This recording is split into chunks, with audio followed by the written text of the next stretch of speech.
Olá, eu sou Rayane Santos, sou psicopedagoga e hoje venho falar a respeito do autismo. Você sabe o que é o autismo? Quais são as características? Se existem aí níveis de autismo e algumas comorbidades? Se não, hoje eu venho falar um pouquinho a respeito e esclarecer sobre esse tipo de transtorno.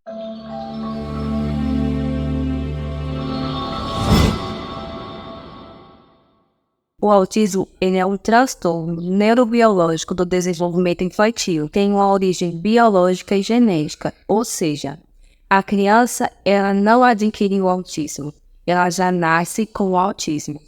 Isso mesmo. Por quê? Provavelmente um dos seus pais é portador do transtorno e não sabem por quê. Ele apresenta características e sintomas bem leves, bem sutis, e acaba que o filho também carrega essa carga genética. E neurobiológica por quê? Porque ainda lá na gestação da mãe, depois do 5º mês da gestação, essa criança vai passar por um processo de preparação para o nascimento. E o que é que acontece com o cérebro dela? O cérebro da criança autista, ela possui células a mais que o cérebro de uma criança que não é autista. Isso mesmo. Existe também uma tríade que caracteriza o autismo. Essa tríade tem a base de quê? Disfunções na interação social, comprometimento na linguagem da comunicação falada, né?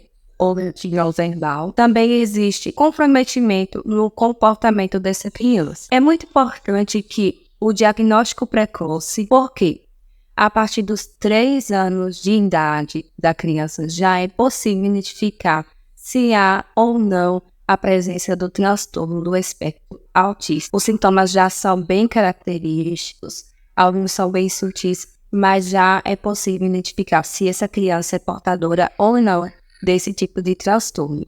E o diagnóstico precoce vai contribuir para que os seus pais, os seus cuidadores, saibam lidar com essa criança.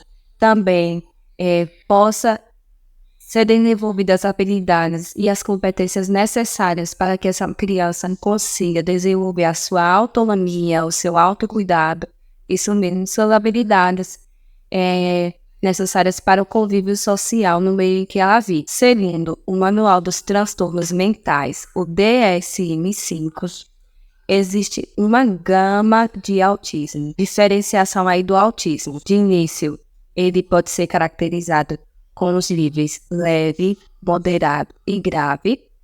E quais são as características? No nível do autismo leve, os sintomas são bem sutis, passam despercebido. A criança tem apenas aí uma dificuldade na interação social, ela tem dificuldades de manter um contato visual, apresentar alguns movimentos repetitivos, anda nas pontas dos pés, mas o seu maior prejuízo é na interação e na comunicação social. Nós temos também, descrito pelo DSM-5, o autismo chamado de síndrome de Asperger. Isso. O que quer dizer isso? É quando a pessoa que é portadora desse tipo de autismo, ela é bem inteligente, consegue desenvolver as habilidades de leitura e escrita, tem uma certa dificuldade na interação social, mas consegue desenvolver a interação social. Ela é bem inteligente, tem um hiperfoco em alguma determinada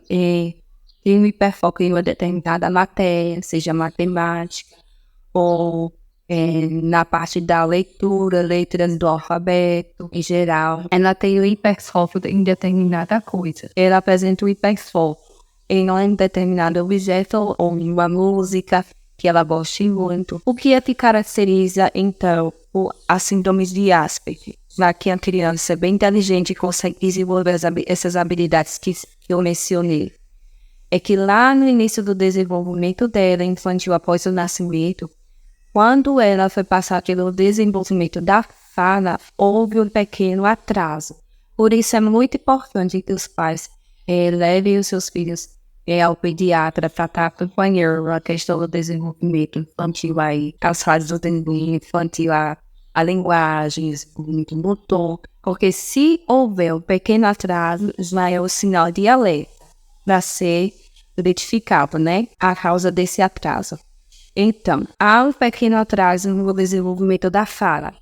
Já que esses portadores do síndrome de Asperger são bem inteligentes, eles também são bem confundidos com autodidatas, porque conseguem aprender as coisas sozinhos. E o que é que vai caracterizar, então, esse tipo de transtorno aí? É o hiperfoco, ou seja, gostar muito, interesse muito excessivo em uma determinada coisa, seja cartas, letras, músicos, desenhos ou formas ou cores, a falta de interação social, que é o do apresento, a dificuldade na interação social, esse pequeno atraso no desenvolvimento da fala e uma hiperatividade física, que pode ser confundida com o TDAH, que é o transtorno de déficit de atenção e hiperatividade. Só que essa hiperatividade física no portador do autismo ou do síndrome de Asperger é um movimento pelo movimento. Não é a questão de agitação, de interesse de estar se movimentando para gastar energia, não. É porque ele acha bom fazer aquilo. Então é um movimento pelo movimento. Diferente do TDAH, que é mais pelo excesso de atividade mental, excesso de pensamento. Nós temos também o autismo que é denominado como alta performance ou do alto funcionamento, que se parece também com o síndrome de Asperger.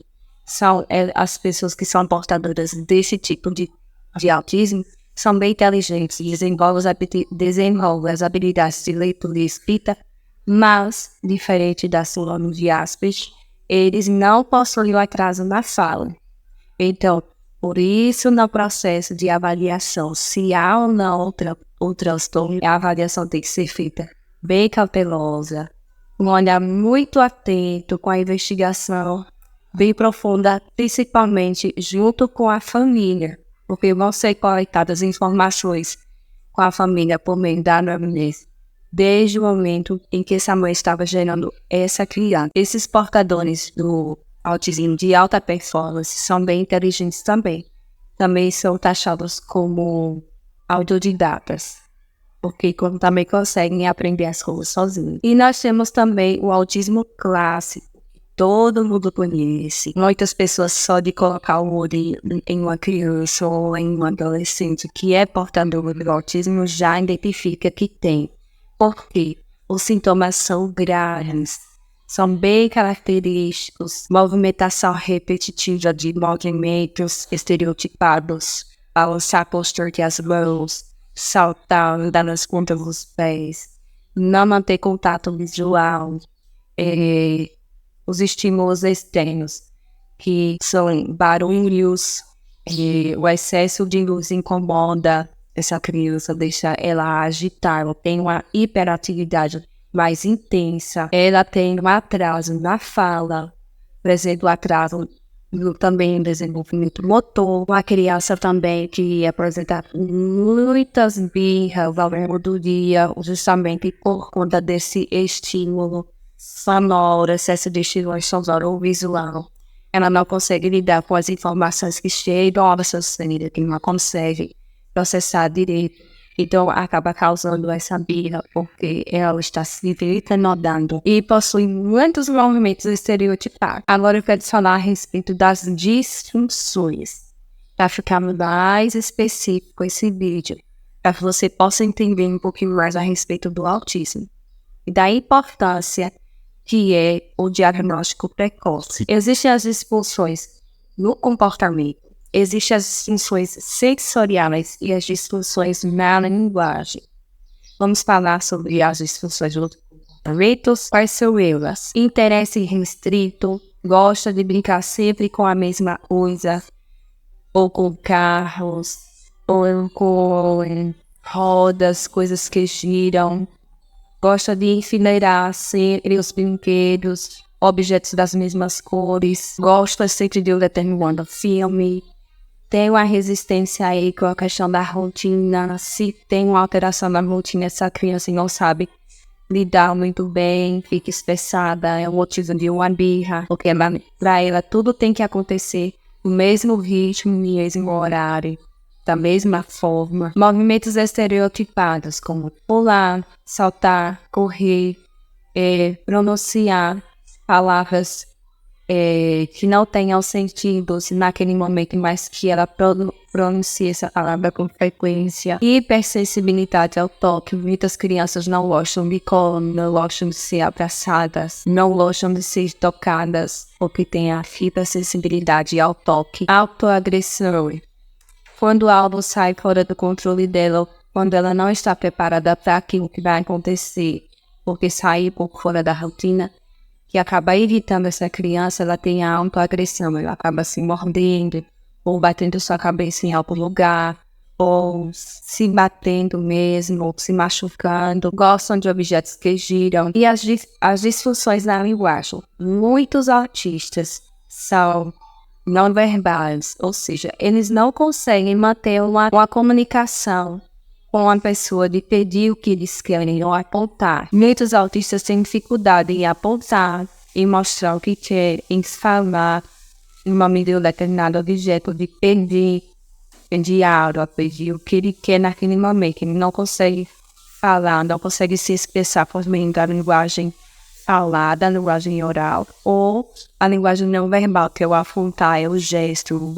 Muitos podem aprender a ler sozinho, aprender a escrever, aprender uma matéria. Muitos conseguem aprender muita coisa sozinho. E no caso do autismo de alta performance ou síndrome de Asperger. E o autismo sensorial, o que é isso? Muitas crianças possuem o autismo e às vezes os pais, por não apresentar sintomas bem característicos, bem graves, acabam passando despercebidos. Mas aí vem aquele detalhe das distorções sensoriais, que é o que? Rejeita determinados alimentos pela questão da textura do alimento. Então ele não consegue gostar de algum alimento, seja pastoso ou muito molhado. Tem dificuldade de tocar objetos que são pegajosos, como massinha de modelar, ou até mesmo comer banana para eles é muito sofrimento, porque tem uma hipersensibilidade sensorial, eles não conseguem ficar, descascar, tocar aquilo para eles é muito nojento. Então, eu trouxe esse vídeo para mostrar para vocês, esclarecer um pouco a respeito do autismo, quais são os sintomas, a importância do diagnóstico precoce, né? Eu espero que eu tenha esclarecido bem para vocês a respeito do que é o autismo. Lembrando que cada pessoa e cada indivíduo vai apresentar sintomas diferentes, ou seja, não existe um padrão dos sintomas para todas as pessoas. Cada indivíduo portador do autismo, ele apresenta sintomas diferentes. Então é importante que essa criança, se houve um pequeno atraso no desenvolvimento da fala ou no desenvolvimento motor, se essa criança tem uma hipersensibilidade, seja ela sensorial ou auditiva, sonora, né? Sensibilidade ao som, ou se mudar a rotina para ela é estressante, se possui movimentos repetitivos, é importante levar um especialista para estar investigando se há ou não o transtorno. Espero que você tenha gostado. Se você gostou, curte esse vídeo. Se você não é inscrito no canal, se inscreve, ativa o sininho para sempre que eu postar algo novo aqui no canal você ficar por dentro. Obrigada.